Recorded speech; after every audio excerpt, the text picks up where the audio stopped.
Imagine ser o único cérebro de um trem de 1 quilômetro capaz de ver o que nenhum sensor podia. Falo do vagão com cabina. Aquele que detectava desastres a 100 km por hora com olhos humanos. Como o sistema que salvou milhares de vidas foi substituído por uma caixa laranja de 15 quilos? Hoje descobrimos por que ele foi proibido para sempre. Não porque falhava, mas porque era caro demais. O que um homem numa cúpula de vidro podia fazer que nenhum sensor conseguia? No teto do último vagão, havia uma cúpula de vidro de onde um ferroviário podia ver simultaneamente todos os vagões e ambos os lados da via. Era o único lugar do trem de onde se enxergava tudo. E dali procurava algo quase invisível: a caixa quente.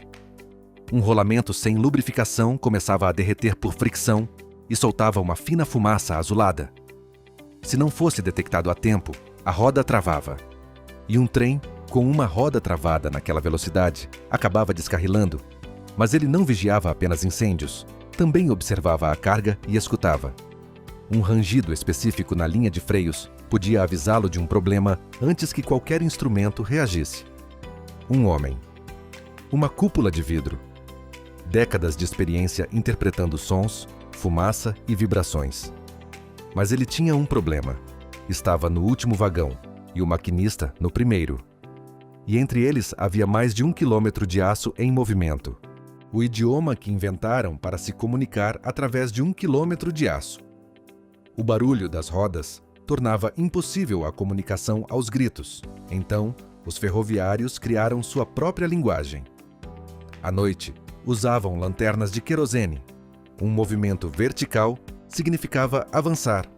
Um lateral significava parar imediatamente. Durante o dia, bandeiras e sinais de mão. O maquinista respondia com apitos. Tudo era ensaiado até virar reflexo. E se um trem parava nos trilhos, colocavam fogos de artifício diretamente sobre o trilho para alertar o próximo comboio. Explosivos reais. No trilho. Tudo funcionava porque cada pessoa conhecia exatamente seu papel. Um único erro significava que o trem continuava avançando rumo ao desastre sem saber. Era um sistema sofisticado e salvava vidas há décadas. Por isso, quando surgiu a ameaça que iria substituí-lo, as empresas precisavam de algo muito convincente. E encontraram em uma caixa laranja de 15 quilos. A caixa laranja de 15 quilos que vinha para te aposentar. No início dos anos 80, começaram a aparecer nos pátios ferroviários umas caixas laranjas do tamanho de uma mala. Oficialmente, eram dispositivos de telemetria de cauda de trem. Nos trilhos, eram chamadas de FRED. Conectavam-se ao último vagão e enviavam ao maquinista dados constantes sobre a pressão dos freios e o estado do engate. Também incorporavam uma luz vermelha automática para substituir as antigas lanternas. Mas o importante não era o que faziam, era o que não precisavam. Não recebiam salário, não descansavam, não cometiam erros por cansaço. As companhias ferroviárias olharam para essa caixa laranja e viram a solução para um problema muito maior que a segurança: o custo de manter um ser humano vigiando cada trem, toda noite, todo quilômetro. E o que veio depois foi uma lição sobre como os números podem mudar uma indústria inteira em questão de meses. 85 milhões de dólares em um ano. O número que mudou tudo. As companhias ferroviárias fizeram as contas. Um vagão cabine custava cerca de 20 vezes mais do que um dispositivo FRED. Mas o verdadeiro gasto não era comprá-lo, era mantê-lo. Reparos, limpeza, combustível, vagões estacionados esperando por serviço. E, acima de tudo, salários. 2 ou 3 trabalhadores por trem, todos os dias do ano. E, além disso, tinha o peso. 50 toneladas de aço extra arrastadas quilômetro após quilômetro, sem transportar um único quilo de carga útil. Em 1984, apareceu o número definitivo nos relatórios da indústria. Eliminar os vagões cabine economizaria 85 milhões de dólares por ano, só em um ano. E no momento em que essa cifra apareceu, o debate deixou de ser técnico. Os sindicatos entenderam imediatamente o que significava. A batalha que os ferroviários travaram e perderam. Os sindicatos não se renderam sem lutar. Mas seu argumento não era sentimental. Era técnico.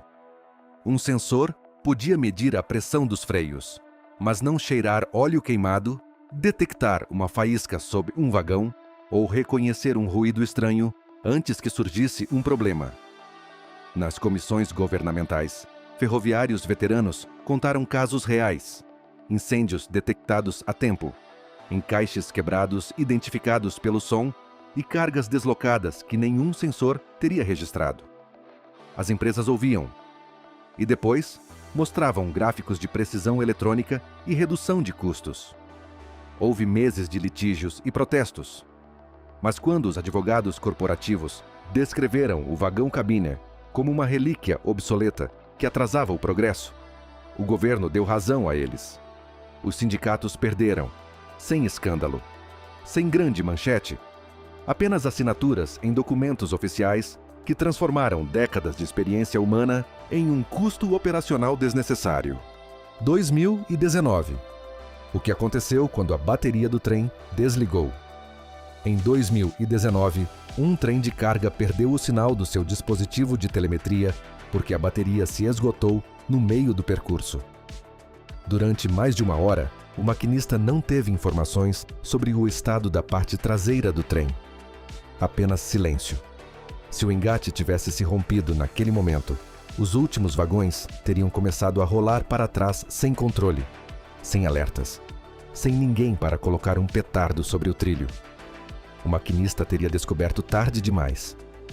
O incidente não acabou em desastre, mas confirmou algo que os sindicatos diziam há décadas.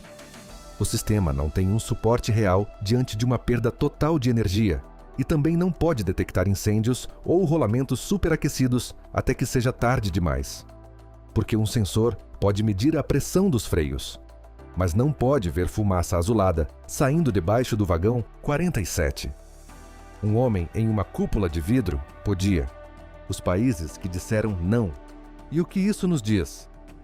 Enquanto a América do Norte eliminava seus últimos vagões de cabine, outros países tomaram uma decisão diferente. No Canadá, ainda se exige pessoal no final de certos trens longos. Na Índia, o vagão de serviço continua sendo obrigatório em todos os trens de carga. Não é porque não tem telemetria.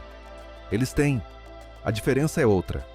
Um trabalhador humano pode inspecionar a carga, detectar cheiro de óleo queimado, resolver pequenas avarias e reagir no meio da noite, mesmo sem sinal ou eletricidade. Uma caixa de 15 quilos não pode fazer nada disso. E aí surge a verdadeira pergunta: o que você não pode se dar ao luxo de perder? A América do Norte respondeu com 85 milhões de dólares por ano. Outros países responderam de outra maneira. E o vagão de cabine não desapareceu porque parou de funcionar. Desapareceu porque alguém decidiu que funcionava caro demais. O que restou quando o trem seguiu sem ele? No final dos anos 90, os vagões-cabina quase desapareceram das ferrovias norte-americanas. Muitos viraram sucata. Outros se transformaram em restaurantes, quartos de hotel ou peças de museu. E a ferrovia continuou em frente.